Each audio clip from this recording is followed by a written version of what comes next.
There it is. And we are live, my friends. Welcome back. This is officially the beginning of the NFL season for the HulkBets and DFSnDonuts. Yes, third person season as well. My friends, let's go. It's time. We've got something to show you. Hulk and I have put something together. We're very excited about this. Hulk, before we show them what do we have for them and what we're going to be doing this NFL season for our communities, you got anything you want to add in before we bring it up on screen? Because this is it's a little sexy for a Saturday morning. Yeah, you're going to have to brace yourselves. I know some people might just be waking up, might be sipping your coffee, might not be ready for this level of sexiness. But, you know, I think we just got to get right to it. It's been a long time coming. I miss you. I miss you on these Saturday mornings. Happy to be back, man. I'm excited. I don't think we should miss. We can't miss. We're just going to power through rain, sleet, shine, sickness, health. Doesn't matter. We're going to be here Saturday mornings talking NFL all season long. Let's get right to it, shall we? Let's get to it. There it is. You're driving, my friend. All right. So here's our new website. This is called checkdownchamps.com. There's no payment aspect to this. This is purely David and I love football. And we love doing shows together. Last year, we were doing our shows every single Saturday. They had everything to do with Underdog Fantasy and betting. And they were a blast. We had upwards of 250 people per show at one time. It was a good time. We enjoyed ourselves immensely. This season, we're like, all right, how can we take it one step further? How about we create a website and we share our joint projections and rankings? We put some articles on the website and we give them to our communities. It's just free. It's just us. We want to give back. Listen, you guys support David's Patreon. You guys support my Dub Club. And we want to give back and support you guys in some way, shape, or form. So this season and maybe next season, we have a huge draft kit, you know, just for you guys. But the goal this season is to give you free. Just free. We want to give you articles and rankings, projections, do some maybe specialized videos that go on the site only, some streams and things like that you'll find on the site. We just want to make a space that is just for you. So what we did is we made this website. I'm going to share it right now into my chat. David will likely do the same on his YouTube chat. And we populated this, and thank you, David, for taking the David has been an absolute workhorse as I've been setting up the optimizer launch. If you're one of my community members, you're waiting on that. Probably we're waiting for that this morning. It ain't happening on this stream. The Checkdown Champs website here has been purely David taking the reins and running. Or is that the correct phrasing? It doesn't matter, but this is his doing. All right. So he set this up. He's got articles up there for you already to give you an opportunity to check out the site today, have some things to read about, and then the rankings and projections. So, you know, there are initials. So we're still working on them a little bit. I will say that. And I'll show you what they look like. We also reached out to our dev team this morning and said, hey, can you widen this a little bit? So they'll probably do that sometime in the next few days. But the goal is to provide you with our personal rankings. Now, what goes into these and what goes into our projections, which, by the way, literally down to like snap share, catch rate, we have route. No, what else do we have? We had target percent, target share, like literally covers every little aspect. And then what we show you is the front end of things. We want to show you the results of these. But what we did is we worked with Kyle Yates, who you guys all know. He's got a Patreon still out there and he's doing stuff on his site. He has a beautiful projection system, which I've been using for the last several years, and we coordinated with him. We grabbed that, and David and I worked together for a week or so to put together projections. We fine-tuned them to the point where we're like, yes, this is what we believe in, and we critiqued every single spot. So you're going to see some, and we're going to talk about them today. What we're going to do is we're going to compare the initial, our initial rankings. We'll call them initial, and we're going to compare them with Underdog Fantasy current ADP for their tournaments. And we're going to look at it and be like, all right, so, you know, and one that's standing out is, you know, Malik Neighbors, right? You know, it looks like wide receiver 21 or so. And then we go to our rankings and it shows that I think wide receiver is like 32 or something last night I was looking. So we're going to try to compare, find the outliers, and then talk about how and why we've ended up different than the Underdog ADP. And if you guys have done Underdog in the past, or you're just a fantasy football enthusiast, you understand that you have to plant your flag in fantasy football. You can't go into it being average. You can't go in with an ADP ranking source and be like, yep, I'm going to abide by this list to make my team. It does not work. You got to plant your flag. You got to be higher on certain players than the community is and be correct on those stances, and vice versa. If you're lower on the player, you got to be correct on it, because you're going to be passing up good value in drafts, or taking sometimes a player ahead of where they normally are being drafted because you're a believer. And that's how you win championships. And Checkdown Champs is going to help you do that for free this year. Checkdownchamps.com. Make sure you bookmark this bad boy. Literally, just hit the little star button on your browser. If you're on Google Chrome, if you're on cell phone, favorite it. This website, totally free, and we will be putting content up there often. And you will get articles, even probably during the season, that will be catered towards betting, which today, if you're a betting community, if you're from David's Patreon or my Dub Club, we're going to be doing some season-long betting discussion. We're going to look at some of the season-long stuff. We're going to look at week one. There's a lot to do. And it's not going to be purely fantasy football. It's not going to be purely best ball, and it's not going to be purely betting. It's kind of just going to be NFL and everything that falls under that umbrella. David, I know you told me, go for it, Mitch. Run with the introduction.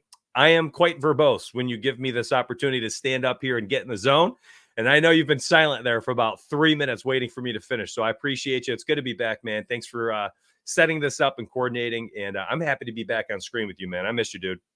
Yeah, man, absolutely. No, listen, you may have oversold me. This was definitely a team effort. We had a lot of help with this, and I really do like our projections. Now, these are our joint projections. Obviously, we're two different people with two different brains most of the time. We didn't agree on everything, and we'll talk about that. And I think it's gonna, we already started to have like little debates here and there about things we liked, to things we agreed with, things we didn't agree with. So those are definitely gonna. Yeah, exactly. That's fine. I'm fine. We're going to listen. If somebody could be in here, we need a scribe, but we need someone that's going to take notes and be like, interesting. Donuts thinks that Malik Neighbors is going to be wide receiver 42. David says maybe, wide receiver 24. Who ends up being right at the season? Let's just see. Let's just have like somebody, keeping track of these things. I'm fine with receipts. The internet, there's receipts for everything. Every time you tweet something, everybody can go back 3 years later and be like, remember when you said this? And I'll own up to it if I'm wrong, but I agree. That is your thing, man. Well, but you said it's listen, I almost was a lawyer at one point in my life, so I think that it's something that just is stuck with me forever. It all comes together. I had no clue, but it makes sense. I went to that was my major when I started. Okay. Yep. Okay. Oh yeah, I can argue with the best of them. Now I might not always win the argument or be right, but I'll get you frustrated enough so where you quit. To me, that is lawyering. Like that's exactly. See, I would have been phenomenal. I could have been a billionaire. No, 100%, man. I wear out pretty quickly. I just at one point I'm just gonna fall on the sword and I'm just like, fine, all right, whatever. Fine, you're right. I'm out of here.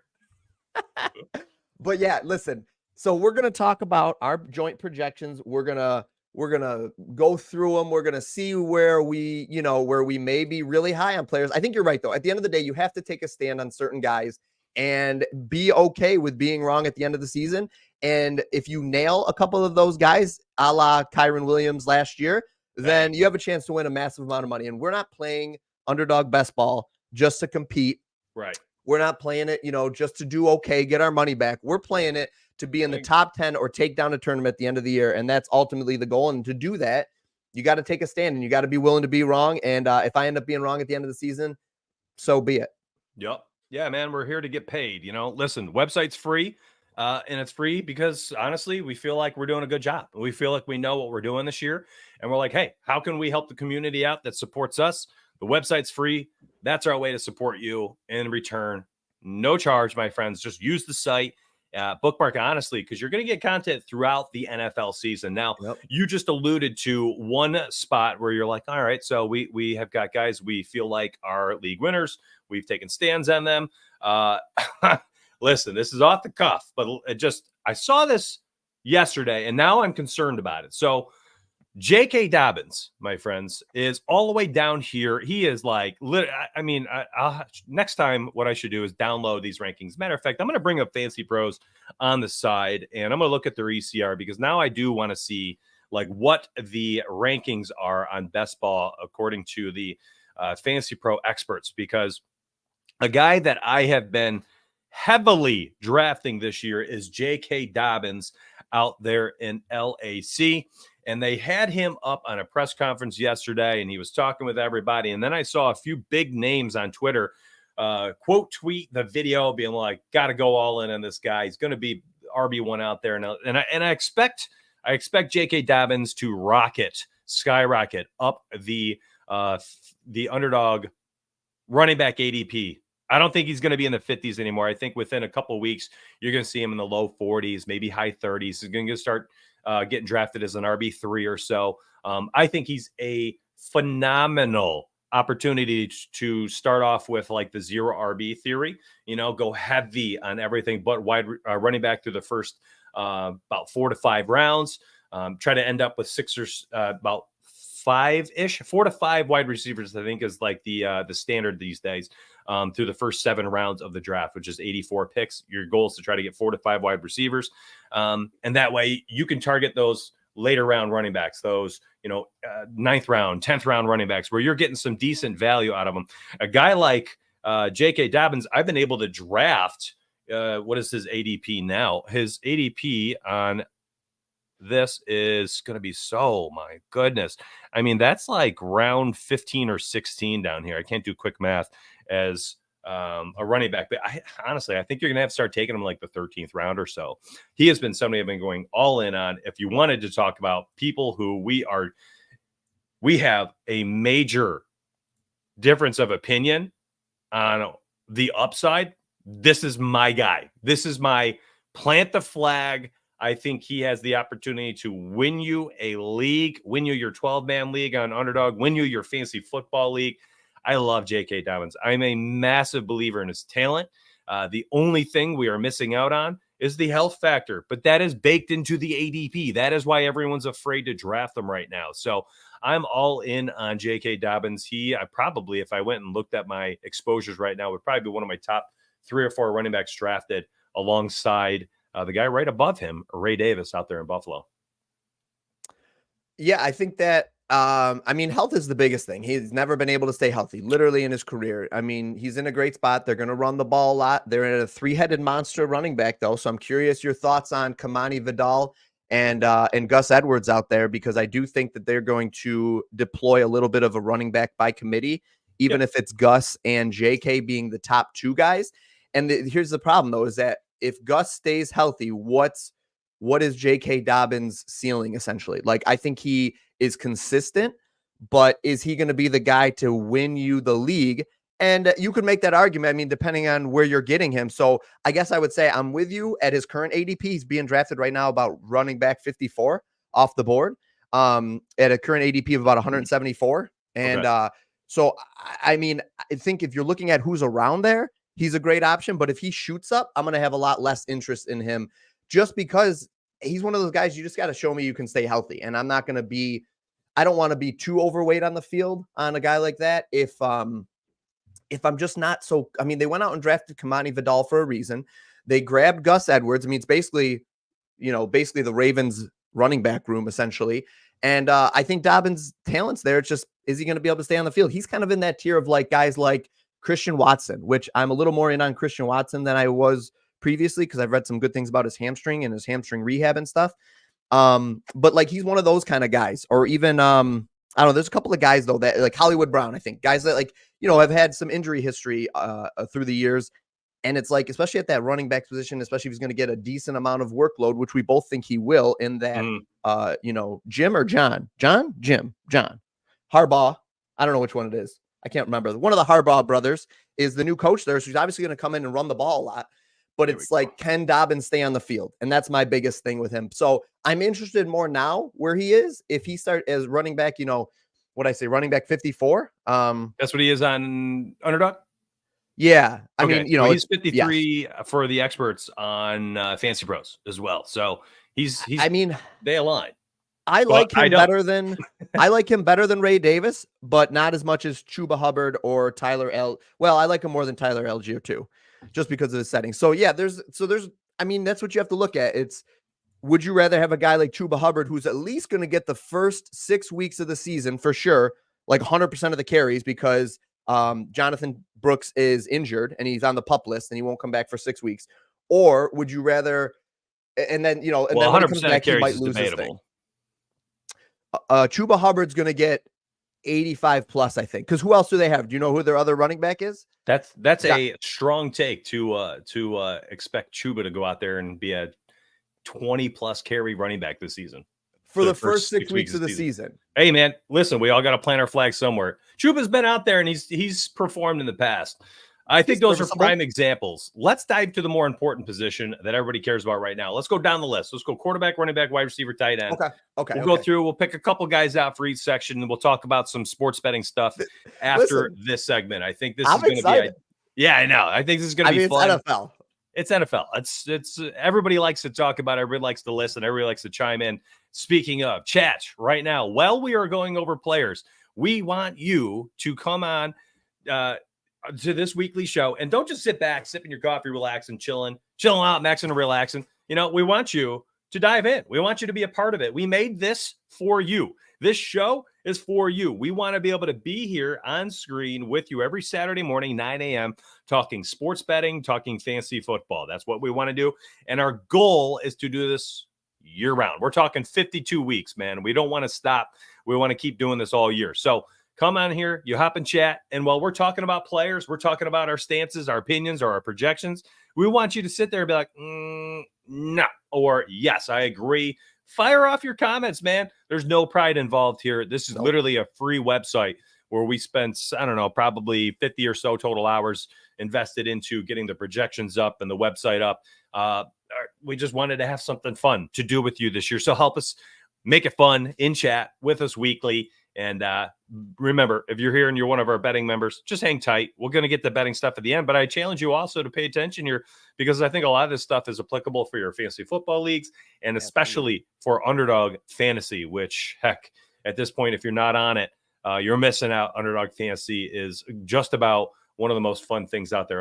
Underdogfantasy.com, my friends. Check it out. So let's go to quarterbacks. We're going to look at two different things here. I wanted to look at, the ADP and then compare it to what we have. So one stance, and maybe this is, maybe this is not the strongest take, because we're only talking about a couple different spots, right? We're talking like a 3 to a 5. Yeah. Today's show, I envisioned personally looking at guys were like 15, 20, 30 draft spots differential in the ADP versus our projections. But heck, if we don't go into this show and not talk about Anthony Richardson and Dak Prescott as our 2 and 3, while we slid back the Jalen Hurts and Patrick Mahomes all the way back to 5 and 6 when they were already 2nd and 3rd, I think we're doing an injustice for our site. We are making stances here. We are putting down our flag. And I do think that, listen, you can't go wrong to an extent, but you can certainly go right with these top picks here. And why don't you take it away with Anthony Richardson, because he was your AFC pick there, and you are a firm believer in his upside. And this is, I think it's an unbiased take, because I agree with his upside. If you look at the sports books, before I hand it over to you, the prop projections on his season-long stats, pretty wild. I mean, he was at 7.5 rushing touchdowns is his season-long prop bet. And if you want some, a comparison, if you need a reference point, Josh Allen is at 9.5. We're talking about only a 2 touchdown difference. And those are extremely high touchdown props for a quarterback. And I think that just talks about just how elite this guy can be if he can stay healthy. So why don't you take it away? I'm not going to chime in about Anthony Richardson. I just want to talk about his prop bets, because I think that is, the upside speaks for itself. Yeah. I mean, Richardson, when healthy last year, was quarterback 1 in points per play and points per game. And he would have, we're not going to say that he would have continued that. Who knows? But I do think that the ceiling is there. So when you're talking about best ball, especially best ball, you want guys with a massive, huge ceiling. And Anthony Richardson is like the embodiment of that guy. Yes, I know he has to stay healthy. I think last year, honestly, his injury really, he got a concussion once. You can't really predict concussions too much.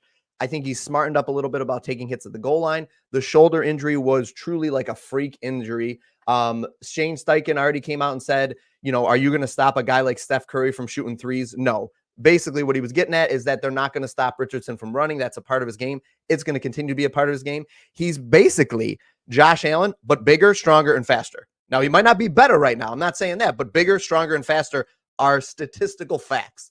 So give me that guy around the goal line to pound the ball in. He could definitely run it in from 20 yards out. He could break a 40-yard run. He could pound it in at the goal line. So yeah, we're high on his, I'm specifically, especially high on his rushing ability. I'm going to even go out on a limb and say that I think he finishes as a top 2 quarterback this year in fantasy. And I would not be shocked by that at all. Again, if he stays healthy. But I was going to ask you, David. Yeah. So I know how high you are on Anthony Richardson. I also agree. I think he can just absolutely erupt and break the fantasy scoring this year. Just break it. Just be on his own tier, and then everybody else is down here. Because I also think the Colts offense is really coming together, and he's got some good pass catchers. And in fact, he has better pass catchers, in my opinion, than my man Josh Allen here at number 1. So when I saw this, I was actually a little shocked to see Joshy Poo up there above A-Rich. So as you being a massive Colts fan and hating on the Bills 24/7, and especially hating on Josh Allen. So go ahead, break down why he is still above Anthony Richardson here as well. Because honestly, maybe this is just for me and not even the viewers. What gives? I think that it really is just I haven't seen Richardson do it yet, essentially. Okay. Dak surprisingly finished as quarterback 1 last year. I think, right? I believe he was quarterback 1. If not, he was 1 or 2. And Josh was right there with him. Josh Allen, one of a few guys that's put together. Huh? It's just those rushing touchdowns. Yeah. And 14, I do right? I think that I'm actually surprised that his rushing prop is higher than Richardson's for touchdowns, because Richardson played like 2.5 games last year and he scored 4 touchdowns on the ground. So like, I think it maybe has to do with, because I was thinking about this too for betting. Yeah. I think a lot of it has to do with, do the Bills really have a goal line back? Not really. They went out and drafted Ray Davis to kind of be that guy, hopefully, but we don't know. And I think ultimately when we get to that goal line, it's just Josh Allen's season. I think when we're looking at a team like Philadelphia this year, potentially, maybe an under on Jalen Hurts rushing touchdowns, because I think Saquon got brought in to do a thing.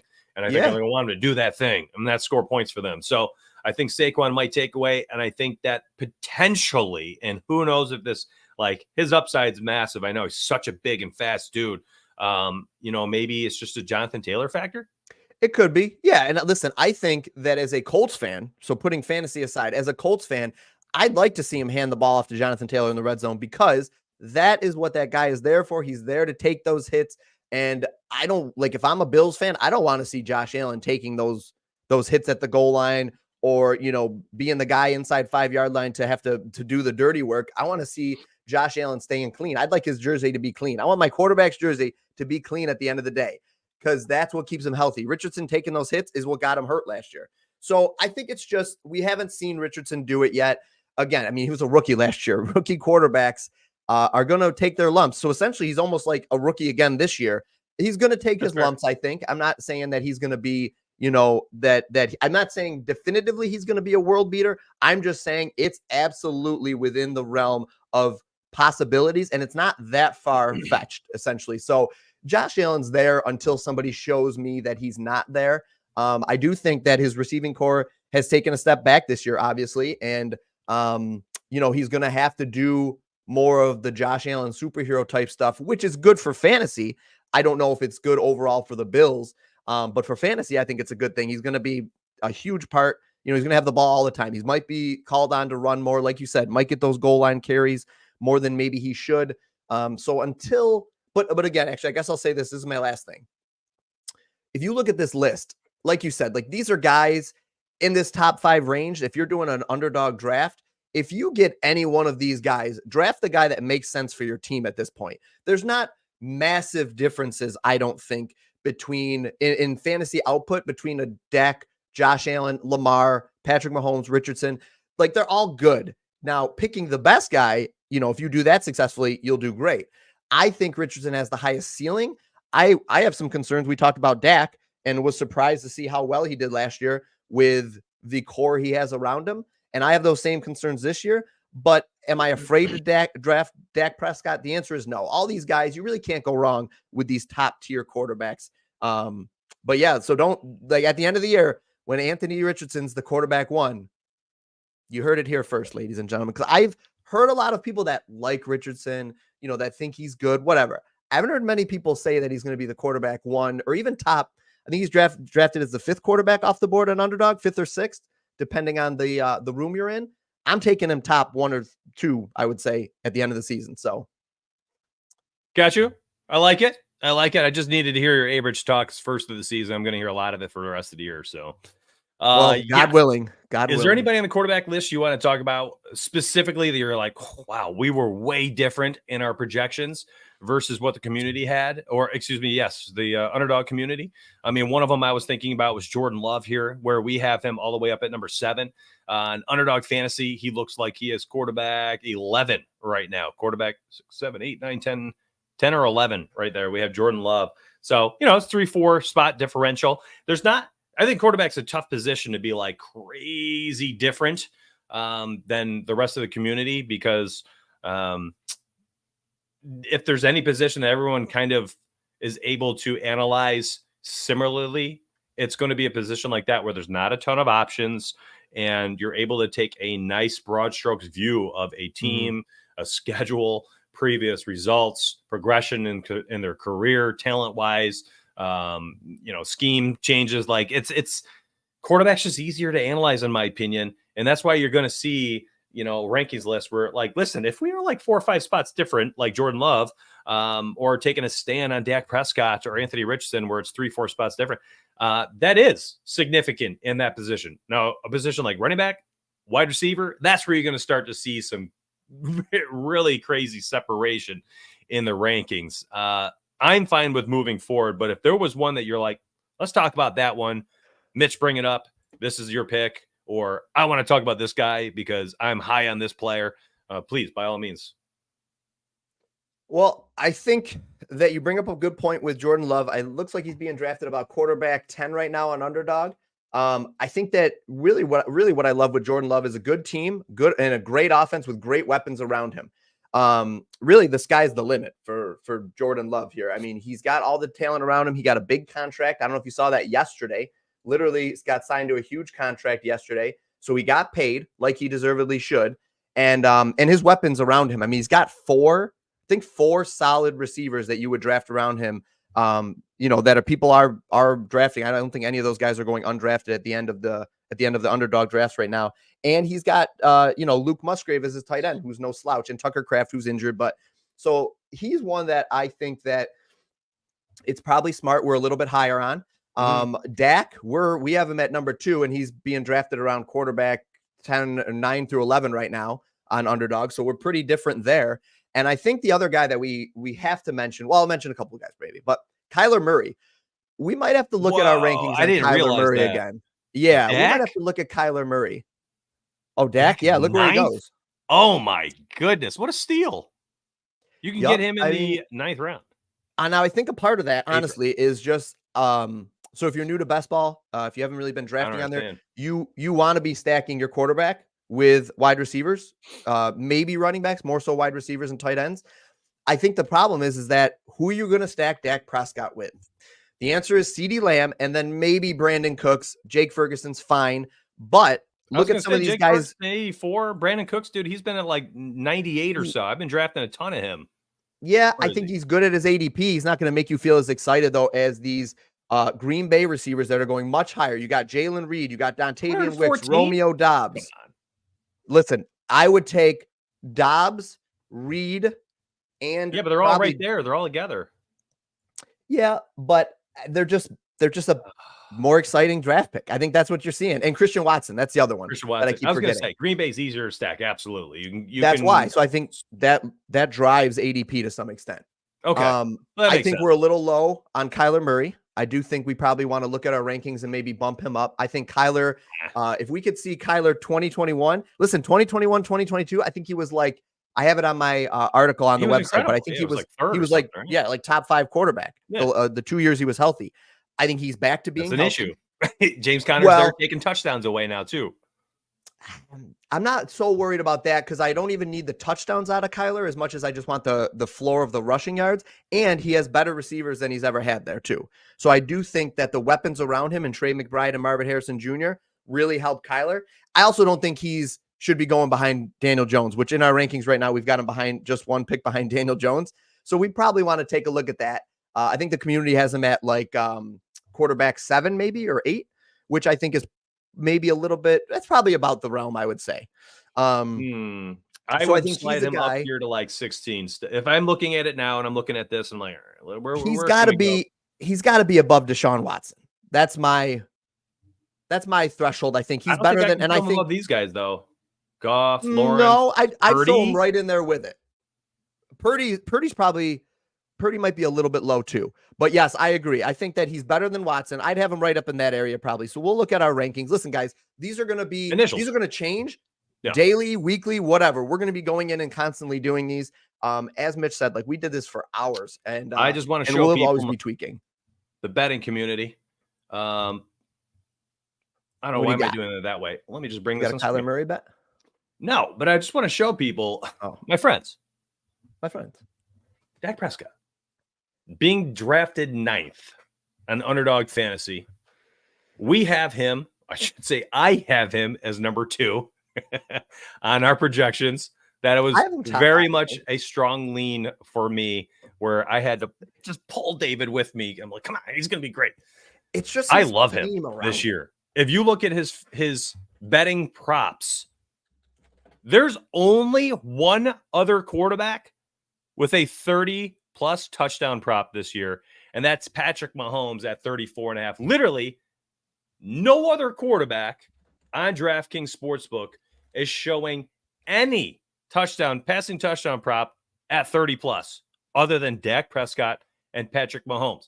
And then when you go look at the passing yards, there's only 3. I believe I read 3 that are over 4,000. It was Mahomes, Dak, and CJ Stroud.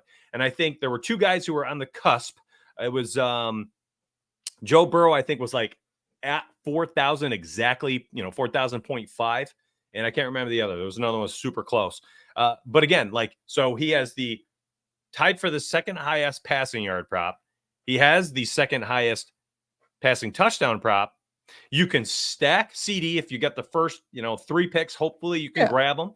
And if you can't, you can get Brandon Cooks and you can get Jake Ferguson with your 8th and 10th picks in the draft.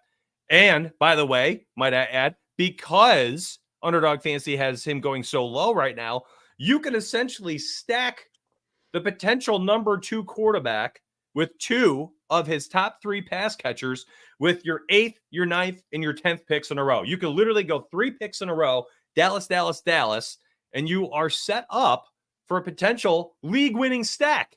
I love it.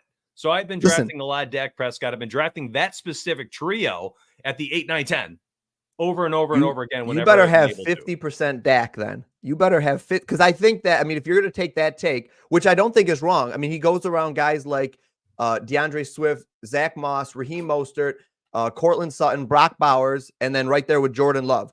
So you'd rather you're taking Dak over Love though, for sure, right? Unless the stack, you gotta, when you're drafting guys, like your room is going to dictate what direction you go to a large extent. If you have a couple of Green Bay players, you might not force the Dak Prescott pick. We're not saying to do that.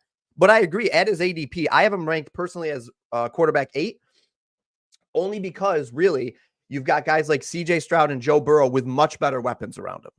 Much better weapons. That's the only thing I think. That's maybe not the only thing, but that's a large part of it. It's just the weapons you can have around them. But yeah, I don't think you're wrong there. I think that if I was you in your shoes, then I would try to get like a 50% or maybe like even 30%, like something high.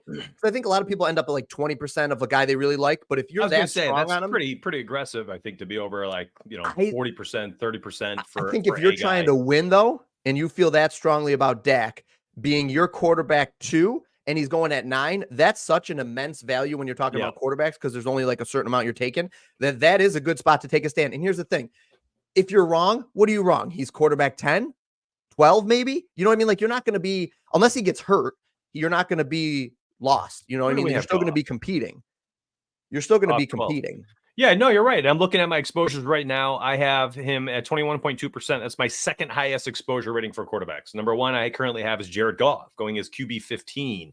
So you can get him even lower. And then to your point earlier for high exposures, hey, now that I'm looking at it, first time in a while, J.K. Dobbins, 45%. Ray Davis, 33%. Brandon Cooks, 39%. So I do have some players here. I know. I have Quentin Johnson at 36%. Tyler Lockett, 36%. Hollywood Brown, 30%. So you nailed it, man. I guess I do have a handful of players over 30 this year already. Listen, that is a small sample size, though. That's only like 30-something teams that have been drafted so far. I have a question for you. Do you have any concern about Brandon Cooks being 31 years old this year and going into the NFL season? I mean, he's not a running back. No, he's also not a beacon of, health.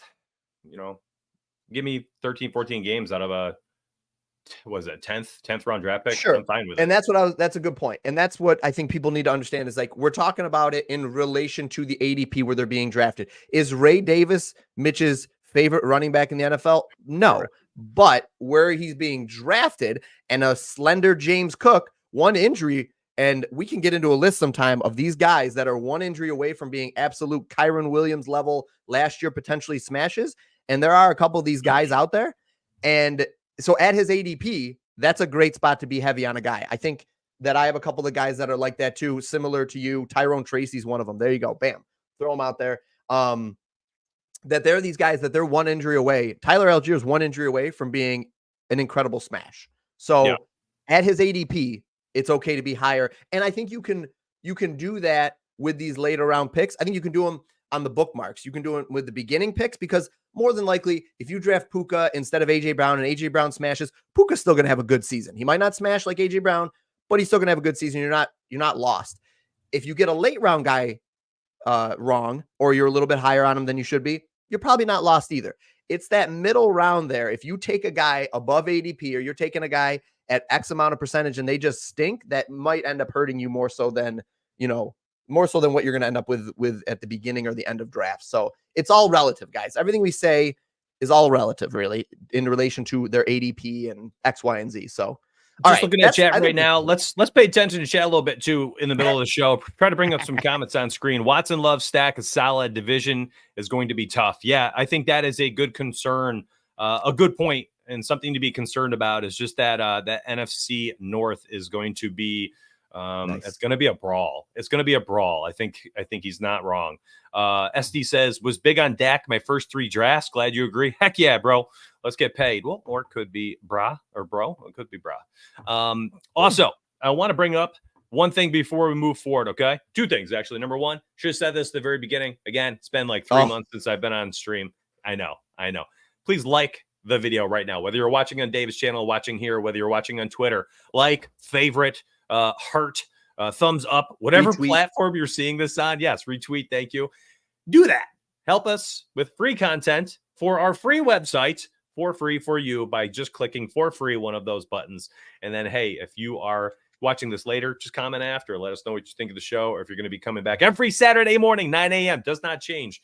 We will be here 9 a.m. Eastern, unless family stuff arrives, and then maybe we'll move it back 10 minutes. But we're going to be here, my friends. We're going to be here every single week. Brought up the rushing touchdown props for Anthony Richardson, Lamar Jackson, Jalen Hurts, Josh Allen.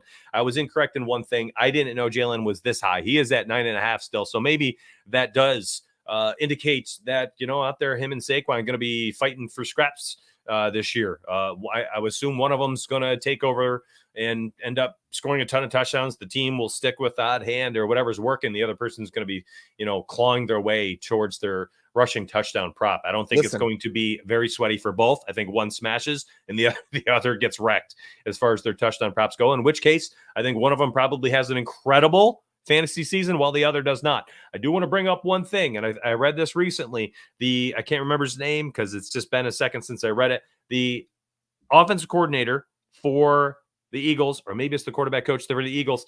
I think it's their offensive coordinator. Their new offensive coordinator had led like 4 or 5 quarterbacks over the last 5 or 6 teams he's been on into the top 10 in fantasy scoring and into the top 10 in pass attempts after the previous year they had been like towards the end in both of those, both pass attempts and fantasy scoring. So I think his scheme, the offensive scheme for Philly, is phenomenal for pass catchers and for quarterbacks. So I am curious to see what happens out there. We did see Jalen Hurts kind of, digress a little bit, regress as a quarterback in passing. And the flip side of seeing a guy like Lamar Jackson, who both of them seem to be these guys that, the industry's just waiting to become a better passer. And we saw one, progress and the other regress. So that's going to be an interesting spot. I think we spent a lot of time on quarterback, though. Did you have anything you want to say before we dip?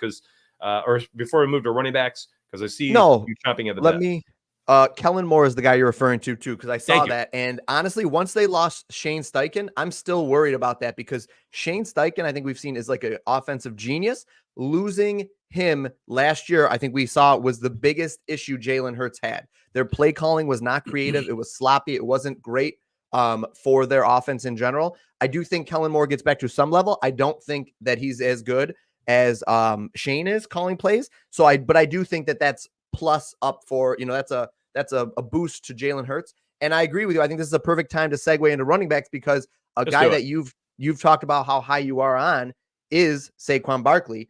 And I think that the more you've talked about it, I do think that they take a step back from the tush push sometimes, at least less than they have been, and give Saquon the ball a little bit more, because you can't risk your franchise quarterback going down. Whereas if Saquon goes down, this team keeps churning out pretty well. But Jalen goes down, they're in bad shape. So yeah, his rushing touchdown prop at 7.5 plus odds to the over is pretty slick looking. The Saquon over 7.5 for plus 110.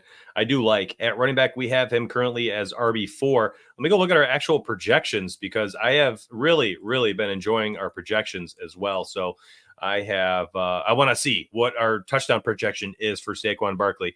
I don't have any standout issues with our top 10 running backs, honestly, from Derrick Henry all the way up to CMC. I know having Achane at RB5 is a very strong take. I love it. I absolutely love it. And listen, if you're in my Dub Club right now, or my NFL futures section, I have a handful of Achane bets out there. I love him this year. What doesn't make sense to me right now is these sports books are lower on Achane than the fantasy community is. So when you go look at Underdog Fantasy, I mean, listen, he's being drafted as the RB7, okay? RB7, positional. Okay, there we go. That's how I can do it. I just got to click the player card and it shows me RB7. Okay, so he's being drafted at the end of the second round at ADP of 23.4. The RB7, pretty much in line with what we have. We have him at RB5, and we're talking, look at the differential in points. I mean, 261 versus Taylor, our RB7 at 258. So it's just it's a muddled group, and that's fine. So there's nothing really to say like, oh, look at us, look at our strong take. It's fine. There's no big deal. Rushing touchdowns real quick. We have Saquon with 11. So that 7.5 rushing touchdown prop is looking very nice. Achane, I love the projections here for Achane. I think he absolutely explodes. And what I do not understand, David, and maybe you can help me with this one, I'm going to show both Devon Achane and Raheem Mostert and their rushing yards prop and their rushing touchdowns prop.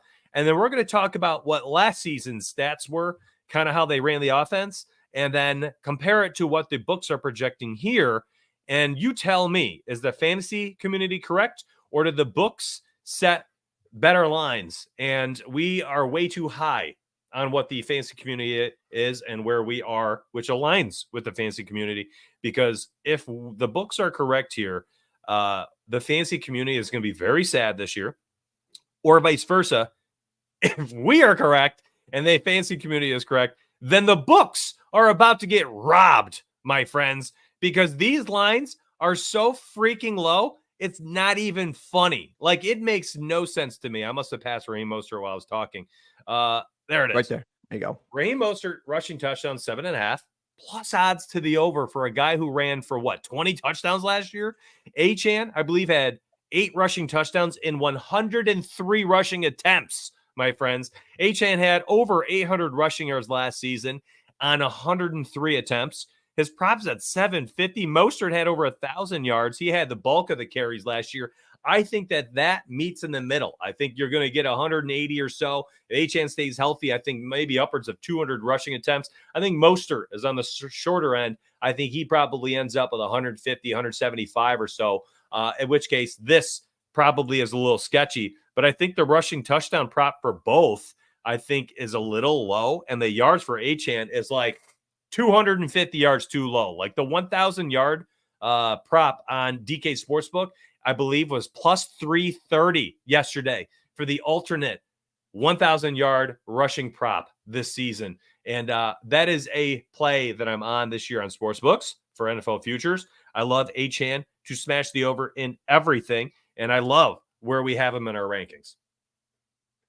Yeah, I'm a big Achane guy. It took me to the end of the last season before I could pronounce his last name right for some reason, but I'm all in now. I even traded for him in my season-long league. So if that doesn't tell you how much I love it, then nothing else will. But I think that here's my thought. This is my take on what happens this year. I think Achane has bulked up. That's a known fact. People have been talking about it in training camp. Fans noticed it right away. The man is looking beefy. Never a bad thing for a running back. He's put on a little bit of weight. He's a track star. I think that's only good for his touchdown upside. I don't think he maintains his 7.8 yards per carry that he had last year. I think that's just like absurd. Christian McCaffrey was like 5.4. I think that he's above that, but I think he comes down a little bit to earth. But I also believe that McDaniels gives him a larger percentage of the carries. I think that Mostert actually had more carries last year, if I'm not mistaken. So I think he doubled. I think he that doubled flips. his carries. Yeah. I think that's going to flip. I really do. I think that flips, maybe not double, but I think it's definitely more of like a 70-30 split. Achane's the younger, better player. Mostert is good. He's fast. He had an absurd season. 7.5 isn't terrible. You know, he might end up with 8. But I don't feel that he gets anywhere near, 12 even or something like that when he had 18 out of 20 last year. I think the two value bets there are the yardage touchdowns, where I think he could be like the red zone guy. Listen, the dude racked up 18 rushing touchdowns, like clearly has a nose for the end zone. Achane scored, I think, what 6 of his 8 from outside the 20. Like the dude just kept busting long runs for touchdowns. So maybe we see Achane getting the bulk of the carries in between the 20s, and we get Mostert spelling him and then being the red zone guy. At which point, take the Mostert touchdowns over 7.5, take the Achane over 750 yards. I mean, shoot, he had 100 carries and he cleared that. If we give him 5 yards a pop, like I think that is a respectable rushing yard per carry, right? Sure. 151 rushing attempts clears that. Here's he's something gonna have more that's carries. Interesting.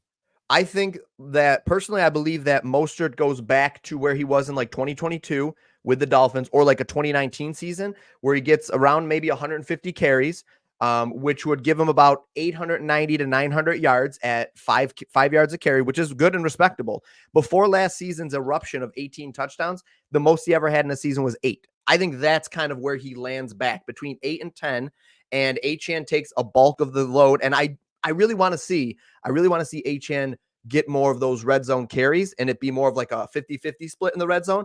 And I think if that happens, then we see Achane score 13 rushing touchdowns. Mostert scores like a respectable 8 probably, and things and all is right in the world. That's kind of where I see it settling out. But yeah, I think the 750 yard prop for Achane, is that what you said it was, is a smash. And I also like another one, which is Henry. Henry is a 950, I think.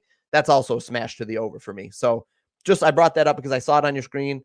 I didn't have that queued up, but that's just been something I've been tapping a lot of, is Derrick Henry's rushing props to the over. So nice. I'll take that too. I think his touchdown prop was 9.5. I was going to say, I like his rushing touchdown prop this year. I had seen a stat, and I couldn't remember where I saw it, or I give this person credit. I saw it on Twitter, but they put the Ravens with Harbaugh there. They put the Ravens team rushing touchdowns every single season since Harbaugh's been there. And it was like top 7 or 8 or something like that in the NFL every single year. And now they have one of the best rushing touchdown guys over the past decade there in the backfield, and they only set the line at 9.5, where he has, I believe he even cleared that last year on a crummy team. Yeah, they had 12, 13 and he was hurt the year prior. Yeah, right? it's ridiculous. Right. So that 9.5 line seems kind of like low-hanging fruit, Well, especially I think when you look at Lamar Jackson only being at 4.5. So it's not like Lamar's up there at like 8.5, 9.5, like Jalen Hurts. What's good? What gives? Henry's going to get all the red zone carries. They're not going All to of put Lamar out there. Do you see how skinny Lamar looks this year? He's lost weight. He's He skinnier. did lose weight. Which I think it's good. It's fine for Lamar. I don't know if it's good or bad, but I think it's bad for red zone rushes for him too. Not that he was a big red zone guy, but like you're bringing in Derrick Henry, you're bringing in Saquon Barkley. The Colts have Jonathan Taylor. These are the guys that are built for, and they're there to get these bruiser carries inside to punch it in. They're just going to pound Henry on a better team, the best team he's ever been on, better team, more red zone opportunities than he's ever had, and a team that's going to be ahead a lot. Like, I've been smashing Derrick Henry as much as I can in all formats. What's really. his ADP? Let's see. RB9, running back 9. And you got to pick him at middle of the third round. Hey, I think let me. I can pull this up real quick while we chat. I think I want to chart his ADP rise because I think he's bumped up now from where he was. Okay. He started the drafting season, so like I've talked about on my streams a couple of times. Like it does at times pay to draft early. I do think Henry was one of those guys. Yeah, his ADP's gone up 2.6 spots since we started drafting. So if you were drafting in the beginning, you were getting him at the 33rd pick about ADP wise, and now he's up to 29. So that's 3 or 4 spots. That's not insignificant when you're talking about a first or second round player. So yeah, his ADP is definitely bumped up. I think everybody's it's come up to where it should be. But again, if you were drafting back in the day, if you were drafting in May like a psychopath like we were, you could have smashed his ADP there. I got a comment for chat. Yeah, I got a couple too. Somebody asked, Elton Lee asked, are you going to offer fantasy info for people in your paid Discords? I got you. My fan right here. That's free. It's free. Right there. I just posted a link in chat. Checkdownchamps.com. This is your free cheat sheet. It's got free projections. It has free rankings. It has free articles on the site, and it will constantly update as David and I will, go through and tweak things and make new articles, write new things. So you are going to get free. This is, if you are a fantasy football enthusiast, if you are an Underdog fantasy enthusiast, and you are just loving NFL 12 months a year, 365 days per year, we got you covered. Mm-hmm. This is going to be free. This is us saying, hey, thank you so much for everything. Thank you for supporting supporting David's Patreon, supporting my Dub Club, supporting us on Twitter, helping us grow on socials. What can we do for you? Well, how about this? We're going to give you free NFL coverage for the next year. So checkdownchamps.com. Enjoy it. It is free, Elton. And anybody else wondering what are they looking at? Where is this? Checkdownchamps.com, my friends. Bookmark it. This is going to be our free fantasy football site, a place where David and I can collaborate and do things for the community. We're going to be referencing it all year. We're going to be continuing to build it out. This is, we just released this. We put it together last night. We crammed a ton of work into it. Yeah. Yeah. Well, basically, we crammed a lot of work into it, though. There's a lot on the back end that went into it, and it'll continue to grow from here. This is its base. This is version 1. But yeah, it's free. I mean, free. We got a couple other chats. Graphic says, let's not talk about my 40% Kendry. Listen, Graphic, he's one of the guys that I would have said before a day or two ago was one of those guys that's in a good contingent value. Whereas, if he doesn't need Kamara to get hurt to pay off his ADP or to do really well, but if Kamara ever did miss time, Kendry Miller was going to be a super smash. And now he's hurt. And the coach said something really, really bad about him. He's like, he's like, it's just not something you want to say about one of your NFL players. I think it's like, you gotta, we want guys that can stay on the field or something like that. And it's like, ooh, like that. That's not great. So Graphic, I'm right there with you, man. I don't think I have 40% of him, but I definitely have a significant amount, and that hurt my heart a little bit. So I'm right there with you. Rip Coil, this is what we're here to talk about, man. Gibbs being projected for 1 receiving touchdown. I think that we'll end up looking at all our rankings and tweaking as the time goes on. But I think that maybe that comes up, but his rushing touchdowns potentially comes down. It all depends on what you think they do with David Montgomery, but Gibbs is truly the better back there. So I think it's only a matter of time. Same thing with Achane before, like he sees that more even split shift in their favor. So Gibbs is a guy we're also high on too. Especially, I know Donuts is real high on him, and I'm quite high too. There's no reason not to be. It's just the David Montgomery thing for me. I mean, David Montgomery's not bad. He's a good running back. He's also not as old as Mostert, who's like 32.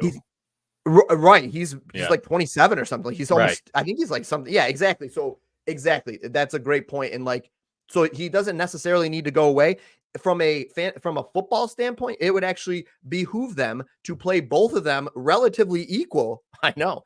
And keep both of them fresh for a playoff run. I mean, this team, listen, it's not the Twilight Zone. The Lions are a Super Bowl contender, and they showed that last year. So they have to do what's best for their team and for their long-term chances to win a Super Bowl, because that's their goal. We're trying to win the money. They're trying to win the Super Bowl. And so, it doesn't make sense for them to pound Jahmyr Gibbs into the ground by any means. I am looking at the wide receiver stuff right now on the side, and I'm trying to see quick comparisons. Do we have any like major standout spots for wide receivers? Let's slide over to them. They are a fun position to talk about. Everybody enjoys them.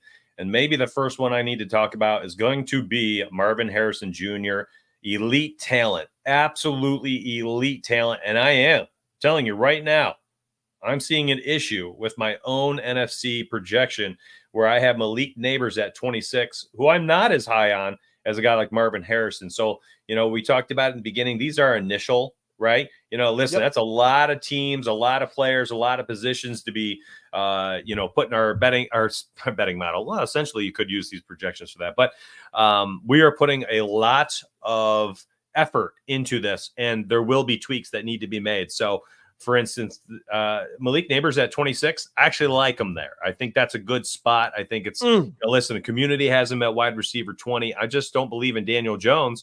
And then vice versa, I do believe in Marvin Harrison Jr., maybe not as much on Kyler Murray, but yeah, in the projection system, I'm going to have to go back and look at that, because I do want Kyler Murray to switch places with Daniel Jones. And I want, on the same token, I want Malik Neighbors to switch with Marvin Harrison Jr. at the wide receiver position. So there's going to be a few things like that where we are just a little, maybe we're just not entirely happy with where we have certain players. Chris Olave. Right there for Underdog Fantasy, wide receiver 11. We have him at wide receiver 10. I know that was a discussion we had earlier this year, you and I. Let's have that discussion. Marvin Harrison Jr. is at wide receiver 9 on Underdog Fantasy. And like, telling you, personally, I ain't moving him up. I'm not moving him up past Devonta Smith at wide receiver 20.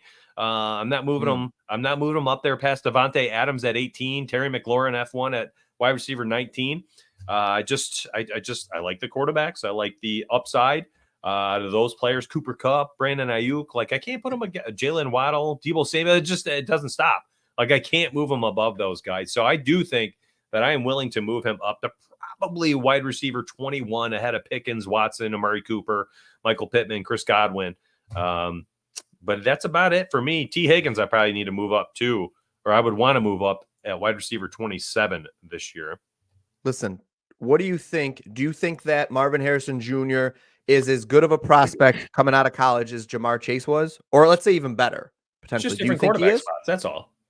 Well, because if we think that he's better, different quarterback, sure. Burrows, but Kyler Murray, dude. Like they're just not, they don't. Sure. We're talking about rookie Burrow too. I think Burrow was a rookie, or was he a second year when Chase came out? He might have been second year. He was second year because then they grabbed his team, because Chase was his teammate, right? Yeah, I think that it's a realistic thing to say that Jamar Chase's rookie season is somewhere close to what we think, or somewhere close to maybe at least what I think that Harrison's ceiling is. Because rookie, playing wide receiver in the NFL is not easy. But let's say he comes in and has about, Chase had 1,455 yards and 13 touchdowns in his rookie season. I think that we could easily see Marvin Harrison Jr. come in and do 1,300 yards and score 10 touchdowns. I think that's especially on this team. I think that's a respectable projection. I think that's like the highest upside we get, though. I mean, if you go look at Kyler Murray. Well, if anybody's going to get it, it's him. The dude's the best prospect to maybe ever come out as a wide receiver, I think. I think there's two knocks on this, though. I think, number one, the healthiest season that we ever got from Kyler Murray was 2020.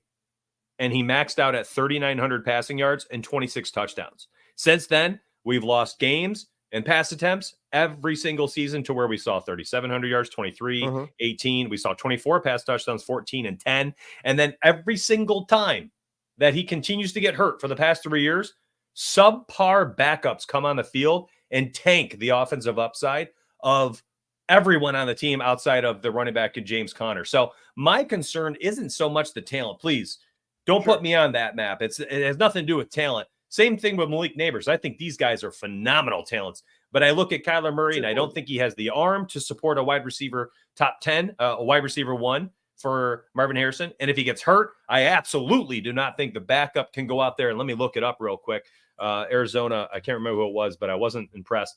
I can't imagine whomever comes out on the field for them is going to sit there and support. Yeah, Desmond Ridder. Sorry, he's not going to go. We just saw him not be able to support a wide receiver 1 out there in Atlanta. So I'm not a fan. I'm just not a fan. I think Kyler Murray misses games, at which point Desmond Ridder comes on the field. Marvin Harrison Jr., I think, is going to command a lot of attention, and I think that's not going to be helpful for the upside of either Kyler Murray or Marvin Harrison Jr. That's where I am. I know it's a very strong take, especially after looking at wide receiver 9 for the ADP of Underdog Fantasy. But again, we got to plant our flags. Talk to me about this then. I just have two questions that are in the same vein then. How do you why is Olave as high as he is for you then, given the fact that he has a crappy quarterback? And also JJ, Justin Jefferson, terrible quarterback. Rookie or Sam Darnold? So I guess if I'm just saying, I'm just trying to feel you out. Quarterback? We're talking rookie. Well, Sam Darnold's okay. JJ McCarthy is maybe serviceable at best from what he showed us so far. You're right. He's a rookie. Anything can happen. But more than and he's not even the starter right now, by the way. Sam Darnold's the starter. So the fact that he lost out in camp to Sam Darnold, I think does tell you something at least about where he's at right now.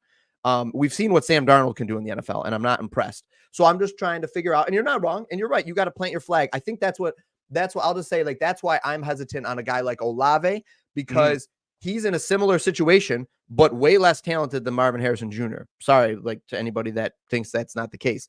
So if you're talking about purely targets, if you want to know, truthfully, I think it's target. I think you're going to get an insane target share from Chris Olave this year.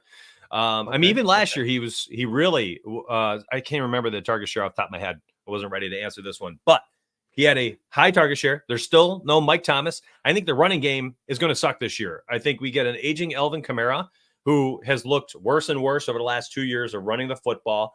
And then, we were just talking about Kendre, and the coach is saying, these might not even make the team at this point. They're really trying to light a fire under his butt. So I think we've got some issues out there for New Orleans. Derek Carr at downfield passing had top 5 over the last 2 seasons, most or highest downfield attempts per game, or the percentage of attempts per game. And Olave was top 10, I think, in the NFL last year in garnered targets down the field, which is 20 plus yards. So I think that he's going to get some high equity targets down the field. And I think he's going to have a massive target share. You remember Michael Pittman last year, essentially just soaking up so many targets. I think it's going to be like that. Maybe not a guy who is an elite wide receiver, but a very good wide receiver getting 160, 170 targets, where it's just going to be a volume game. And I don't think that we can have that out of a guy like Marvin Harrison Jr., who, yes, 1,000% is a better talent, will 1,000% probably have a better career, but it's just opportunity, man. All right. I'm just Chris Olave's his best season. I mean, he's only had 2 years in the league, but his best season was 11. Well, yeah, but that's what that's what you got to go by. Year 3 is a wide receiver year. Yeah, I don't think. I don't know. We'll have to see. That I would take. We should take a side bet. Who does better for fantasy this year? I'll take Harrison. You take Olave. That's a great one. Fantasy points for the season. I'll take that any day of the week. The only place I bet is Sportsbook, my friends. Let's look at the yardage, and I'll tell you, Chris Olave, 25 more yards. Prop bet. Oh, here we go. Let's go. You want to go there? That's a sneeze. We're going to go there. No, let's take this bet. Wide receiver touchdowns. Guys, if you're in the chat, write that one down. Marvin Harrison Jr. 6.5. So if he scores another touchdown over Olave, he ends up winning with that 25-yard difference. Our Harrison scores more points for sure.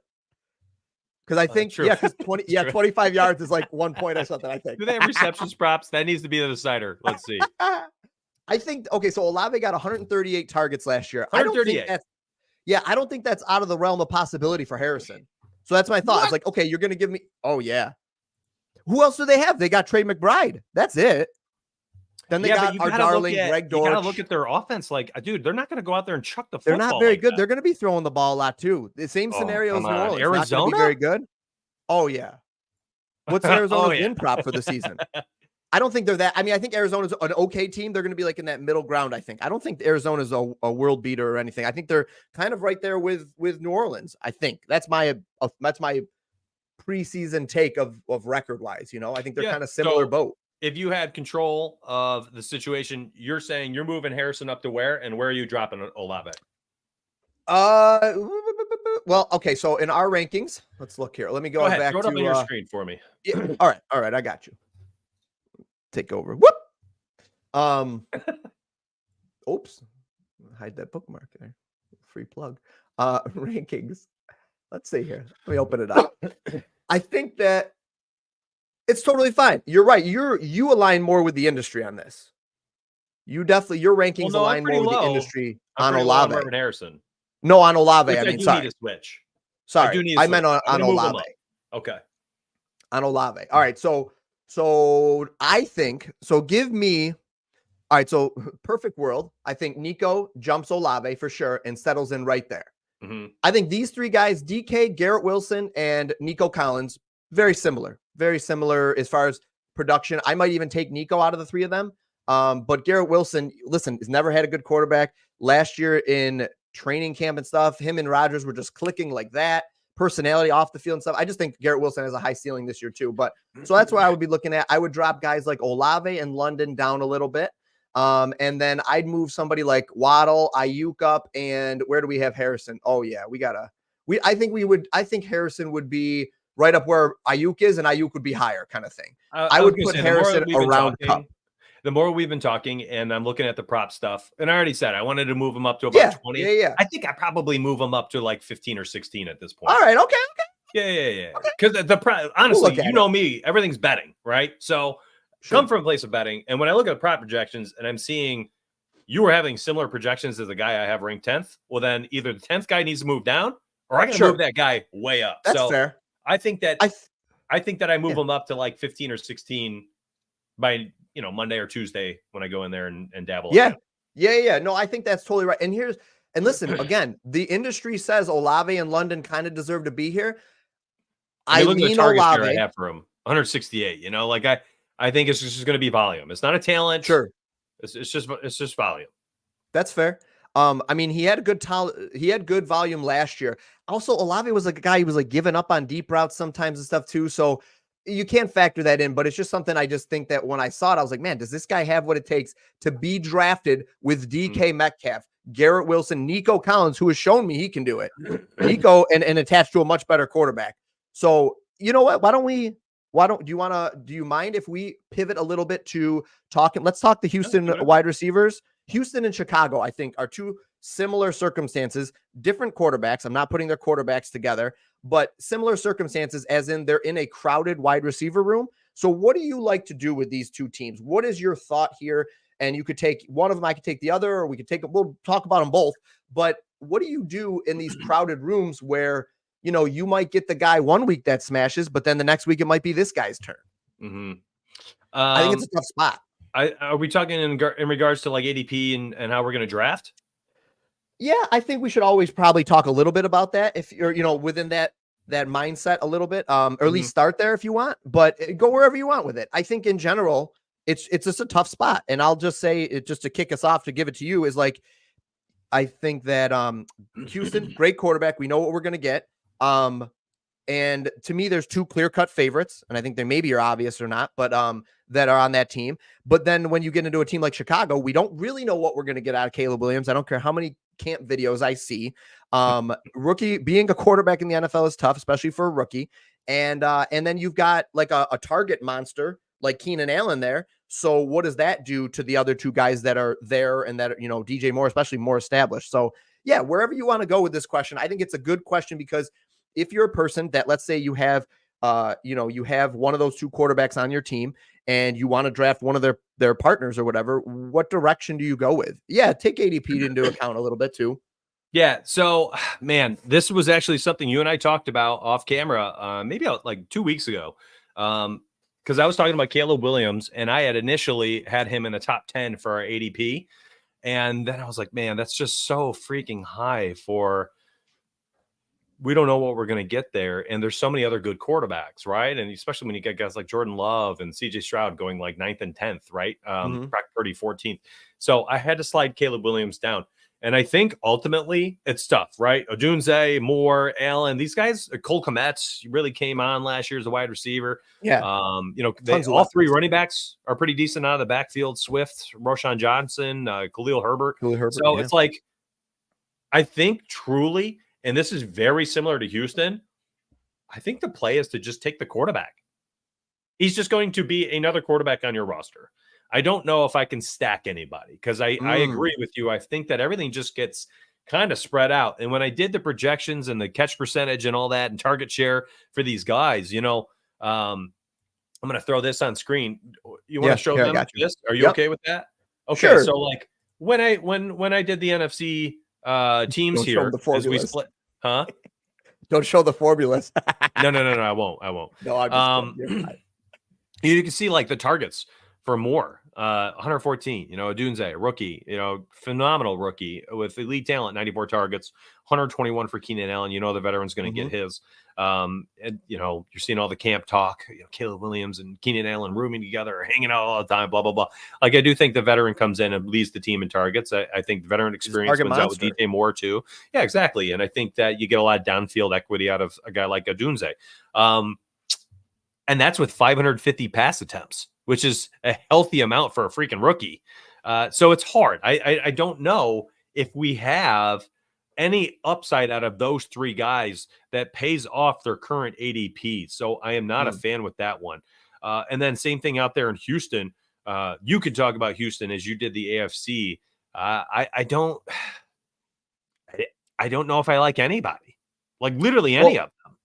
I'll jump in with Chicago and two things real quick. I'm a big, so if we're talking best ball, now we're talking like, I want to make sure I direct it.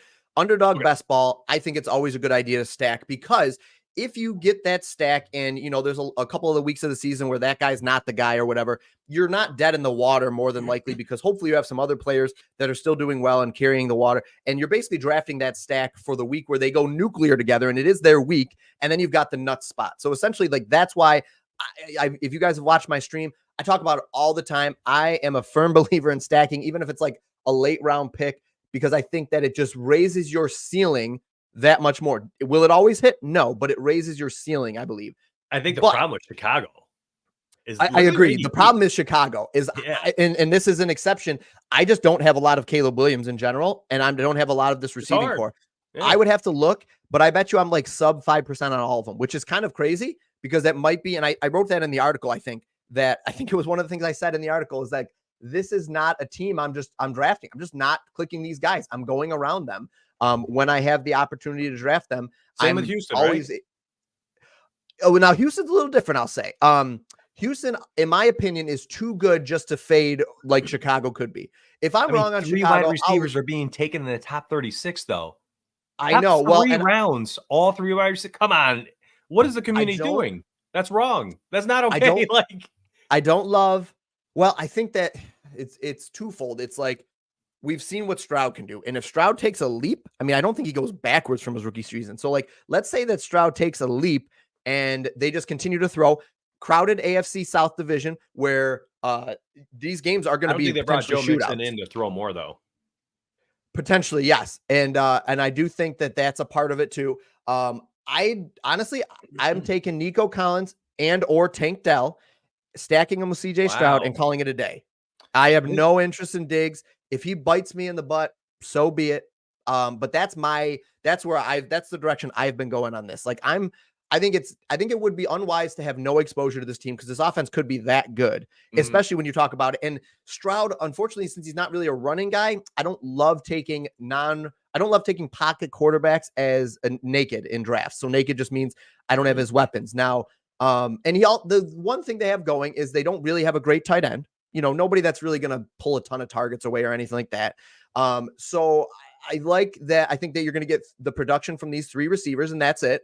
And I'm going to give me the 2 better receivers at this stage of the game right now that have that chemistry already built up. Tank Dell was playing phenomenal last year before he got hurt. And then Nico took a bigger step and showed that he can be that alpha. Now they're both going to be back. Tank Dell looks good. That's my take. My take is it's fine to do the Houston stack, pick one or pick them both and roll out a huge week 17 stack there for best ball. But I'm staying away from the Chicago ones. That's my yeah. opinion. I mean, Chicago or Houston, excuse me. You are fairly in line. Well, they have ended up pretty much in line with what the ADPs are, right? So yeah, Nico Collins on Underdog. Ooh, let me grab Underdog Fantasy. Nico Collins, ADP 17, Diggs 32, Dell 35, and then we got him at 11, 31, 36. So they're right there. Going over to Chicago, let's take a quick comparison. And then Stroud, QB8. And I guess this is part of my issue, right? If this comes to fruition and 3 wide receivers are able to be in the top 36, so essentially all 3 are going to be a top 3, a wide receiver 1, 2, and 3. Shouldn't Stroud be like a top 5? Like, if he can support that many high positional ranks, how is he not higher? I don't get it. Well, I think that Stroud is being drafted as maybe quarterback 6 or 7, I think right now. And I think to your point, I think that he can't support all 3 to their ADP. And that's where the stand comes in. So we have to take a stand on who he can support. And you have to be okay with some weeks that the alpha that week or the guy that goes nuclear is not your guy. And in best ball, it's the perfect scenario to do that.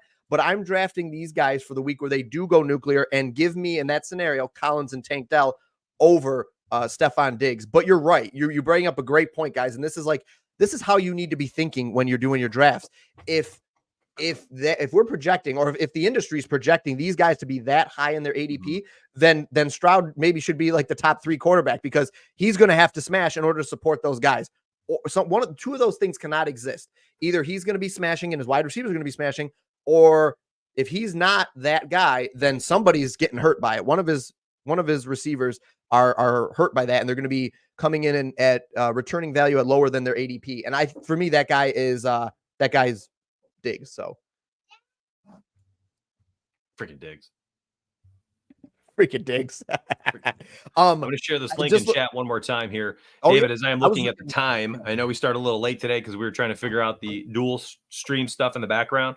Streaming to 4 platforms today, so it took us a minute to figure it out. We will be starting on time in the future. Now that we know what we're doing, these streams usually do run a little long because we like to talk NFL. Man, NFL is so fun, and the betting aspect being tossed in there as well. As we ramp up to the NFL season, you'll see the pendulum swing. It's going to be more fantasy and underdog now as the season gets into swing. We get closer to week 1. It's going to be a lot more betting focused. So if you are a fantasy football enthusiast, you're going to love the next 6 weeks. And once we get into the actual season, you'll still see Underdog Fantasy stuff because we like those weekly drafts they have, and pick them, So we'll be doing player prop pick them, and we'll be talking sports betting outright. So I have things I need to do here this morning that will command my attention any minute now. So I'm going to have to dip out. But David, I don't think you need to end your stream. I think sure.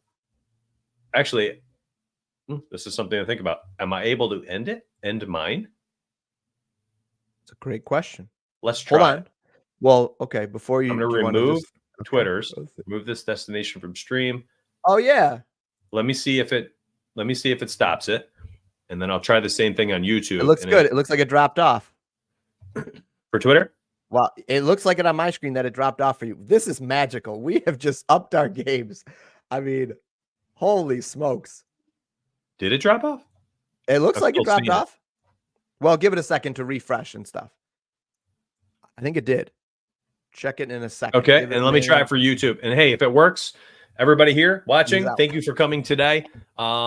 Make sure you go over to @the_HulkBets if you're on my channel for YouTube, and you guys can watch them over there. Let's see if this drops my YouTube, and if it does, you won't. Don't leave yet. Don't leave yet. I should I gotta let me drop the stream link in here. I'm gonna just give us like 10 more minutes and finish out. I'm gonna finish out probably tight ends at least. Hold out. There we go. Okay, hold on. Share, copy, there. Drop it in the stream. Okay, that should be good. All right, People let's see can if it click works. that. Yeah, let's see if that works. So I'm removing my YouTube. We'll do it live. We'll figure it out. It works. It looks like it did the same thing. It just dropped it off. This is amazing. This is great. It did. So I'm no longer live on YouTube, but I am here in your You're channel on on your stream. Yeah. Okay. Oh, perfect. I like that. Oh, we're set. I like that. It's all up this from is gonna here, be boys. slick. All right, you want to sign off, and then I'll close us out with yeah, do your thing. tight end? Take your time, whatever you want. All Peace right, out, well, everybody. Holy smokes.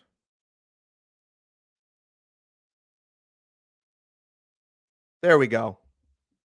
Booted me right out when I was there. All right, I'm going to close this out real quick here. So wide receiver, the only thing I was going to bring up last on that, and there's more we can talk about. A couple of guys I'm really higher on than the industry is guys like DK Metcalf. AJ Brown, I think the industry is pretty high on him, but I would be drafting him right maybe behind Tyreek Hill here. JJ, great, incredible talent. I'm just a little concerned about that quarterback room there. And the industry has Debo and Ayuk in this order. I actually, for my personal rankings, have that flipped and have Ayuk over Debo this year. Personally, that's me. That's what I like. And Jalen Waddle's a guy I've been trying to grab a lot of. He'll be the last wide receiver I touch on. And the reason for it is he has great value as it stands right now where he's being drafted. And Tyreek Hill, listen, he's been a beacon of health. To run that fast must put a strain on your hamstrings. If he gets to the point, 30 years old, where this season he misses a game or two, or let's say he misses 3 to 4 games even, or, they're just playing it cautious with him when he does get an injury, they're holding him out. If that happens, Jalen Waddle is a smash 13 to 14 targets a week guy. And at that ADP would be incredible value. So I think he's a great pick to grab him for where he is and for that possibility that something happens to Tyreek because he is getting up there in age. And again, not wishing that on anybody, but if that happens, man, Jalen Waddle is going to be a smash. So the last one we'll go in on is tight end projections. And obviously you can see we are quite high on Dalton Kincaid. I just think that, he should and could be the Bills wide receiver 1 this week or this year. And Kincaid is a guy that can command these targets. He's shown that he can line up in the slot. They can move him all around the formation, and they don't have a clear-cut alpha wide receiver. I think Keon Coleman's been good in training camp. He's looked good in the red zone. Rookie receivers are going to struggle. He wasn't a top tier draft pick. I think he struggles a little bit. Curtis Samuel is honestly my favorite of that wide receiver group. And Khalil Shakir is fine. He'll do fine. He'll be fine. I like him where we have him ranked. So give me Dalton Kincaid potentially as the guy that has the most rapport potentially built up with Josh Allen, maybe the most in-game rapport at least over Shakir to lead this team in targets. And if he does that, I think that Dalton Kincaid has a chance to smash and be the overall tight end 1 this season. Looking at guys like Kincaid or Kelsey and Andrews are all there where you'd expect them. We have Andrews above Laporta. Laporta right now, currently on Underdog, is going as the tight end 1 over there. So Laporta's your tight end 1, Kelsey's your 2, and Trey McBride is your 3. We're definitely a little bit lower on Trey McBride, but I don't hate it. Give me a guy like George Kittle over Trey McBride. What we got out of Trey McBride last year was great. I think he's uber talented. You bring in Marvin Harrison Jr. into that offense, and it's bound to hurt you a little bit. So I think that there's no way that McBride doesn't see a slight regression unless he increases his efficiency in the targets he is getting from where we saw him last year. But with that being said, I think that those two guys are in great spots to really, really lead this Arizona team to being much better than maybe even I project them to be, especially from a fantasy perspective. So it's nothing against Trey McBride. It's more of like, I like these guys here. Njoku's a guy that we'll have to look at our rankings because I actually would probably project Njoku being right behind McBride personally. But he's not in a bad spot there. We saw over the last couple of weeks of last season that Njoku just went absolutely insane and was getting a ton of targets. And nothing's changed for Cleveland. So that should continue. And really, that's probably the biggest surprise. A couple of the late round guys I really like drafting are Freiermuth over there in Pittsburgh.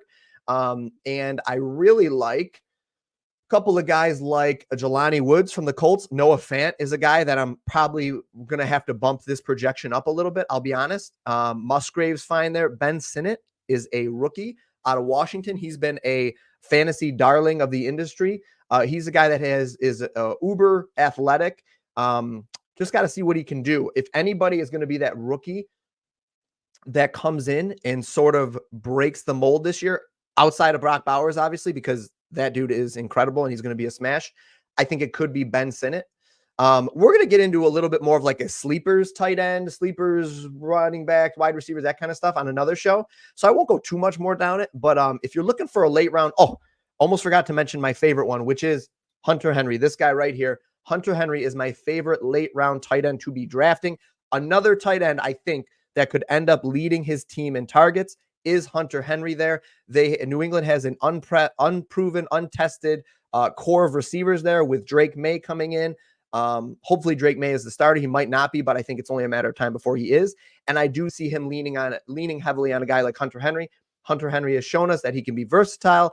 And I think that we could see this touchdown number bump up to probably 6 to 10. I think 10 would be best case scenario. But I think that that's absolutely within the realm of possibilities for Hunter Henry and to lead the team in targets. So that's pretty much it, ladies and gentlemen. This is our site, checkdownchamps.com. If you are still watching on my stream, please like and subscribe to the channel. I'm almost at 1,000 subscriptions. I would love to hit that within the next week or two. It's been a little bit slower in the summer when we were streaming every week during NBA and NFL and stuff too. Absolutely, that number was just shooting up 5, 10, 20, 30 subscribers per video. Summer's a little bit slower. I've been streaming less. We are back, though. We're officially back. Thank you guys for tuning in to our Saturday show. We love it, and we're happy to be back, and we'll be here every week, 9 a.m. more than likely Eastern Standard Time. Again, like, comment, and subscribe.